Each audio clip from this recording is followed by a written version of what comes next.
President Trump tweeted and Israel listened. Israel will not allow Ilhan Omar and Rashida Tlaib, the first two Muslim women elected to Congress, to make a scheduled visit this weekend because of their support of a global boycott Israel movement called BDS. Democratic lawmakers and even many American Jewish organizations have called Israel's decision outrageous. So let's explain. Omar and Tlaib plan to see Jerusalem as well as Palestinian territory in the West Bank. But Israel is banning them, citing a law passed in 2017 that lets them keep BDS activists out of the country.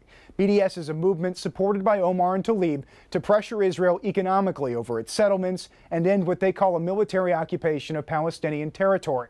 But opponents, including many in the U.S., say BDS supporters aim to destroy the state of Israel altogether, with some calling the movement anti-Semitic. In fact, Prime Minister Benjamin Netanyahu's office said today, quote, "The itinerary of the two congresswomen reveals that the sole purpose of their visit is to harm Israel and increase incitement against it."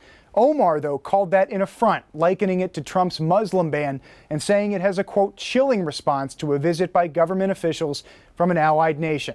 Democrats backed her up, including House Speaker Nancy Pelosi. She said the move was beneath the dignity of the great state of Israel.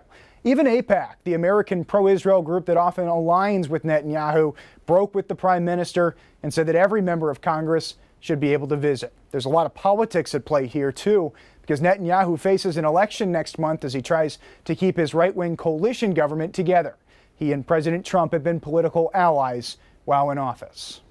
And you can see all of our in-depth coverage of this story on KARE11.com and the new KARE 11 app.